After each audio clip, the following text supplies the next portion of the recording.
So today we're joined by Sean Bean, an actor who brings dignity and grit to every role that he takes on, whether that be an all-action villain in Bond movie GoldenEye, or as a grief-stricken parent in his latest Silent Hill revelation. Hey Sean, how's it going? Yeah, good. So in Silent Hill you're a good guy, but you've played a lot of bad guys too. Do you have a preference?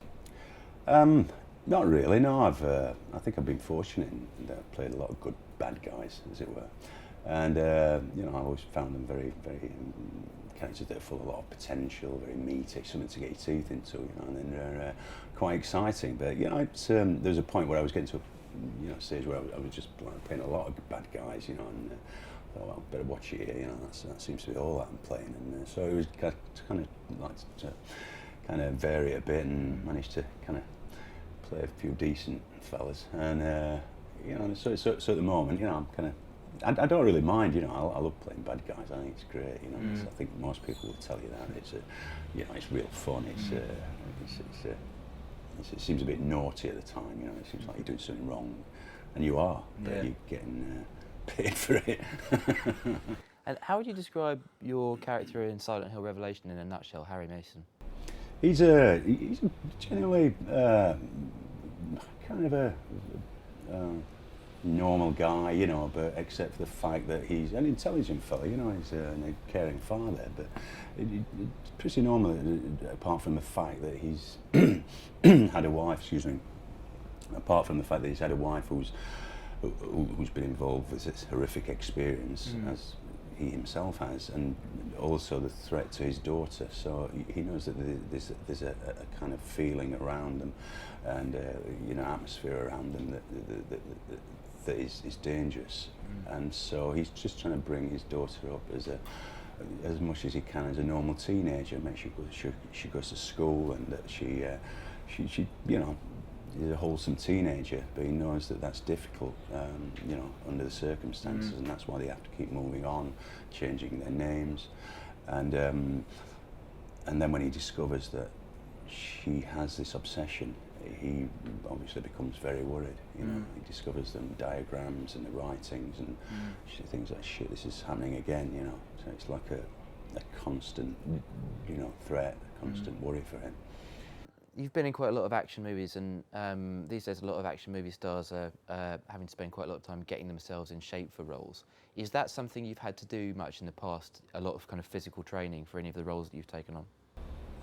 Yeah, it just depends on the roles, for something like, what was it, Troy, everybody was working out for that and stuff, and so you had to work, everybody else is doing anything, I've got to do it, I don't want to look like a wimp next to this lot, big beefy lot, so, but that was good fun, and I think everybody enjoys it, working out, especially, particularly if it's for a certain role, and I suppose just keeping it going afterwards, that's the difficult part, but, that and various other roles, but it's good, it certainly gives you an incentive to work out, when you've got a part like that, when you're playing some kind of gladiator, a soldier, or somebody specifically large, as it were. And you've sort of been involved in some shape or form in quite a lot of some really kind of memorable movie death scenes. Which has kind of been your favourite? I'm trying to remember. There's been quite a few, hasn't there?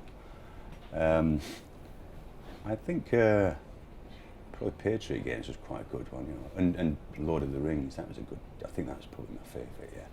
It was a very kind of noble death scene. Yeah, and it went on for a long time. It was in slow motion, great music. I mean, it was I didn't know it was going to be like that. You do shots, and then the way Peter Jackson really put it together, I thought was really, I was really pleased with that.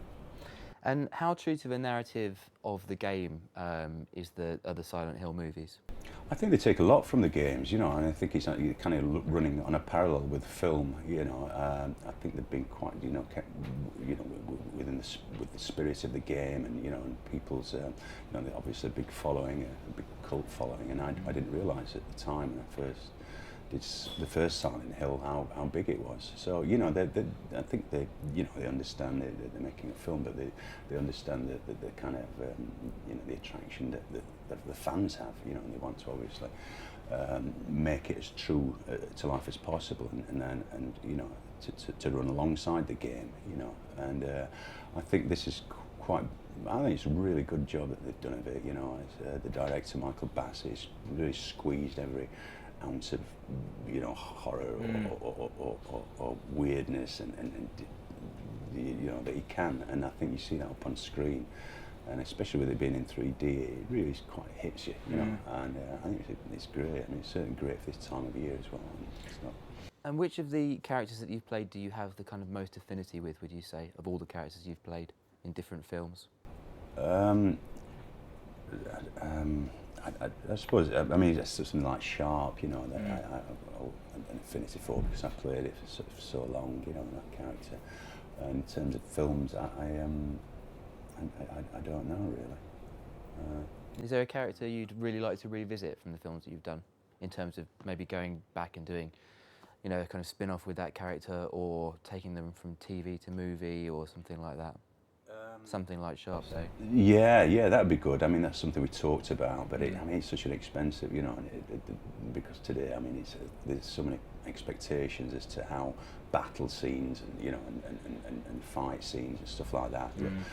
You know, they've got to look pretty good these days, you know, and it's just a, you know, that'd be a bit interesting if we could get that going, but I think it would be difficult, you know, because you see things like, you know, the thing with Russell Crowe played, you know, with the guy in the ship, the naval film, what was it called? Master and Commander, you know, so you've got to kind of, you know, people set a high bar now, you know, and it's, if you can't live up to that, I think people expect a lot more, but it'd be good to revisit that character in some shape or form, you know, one day.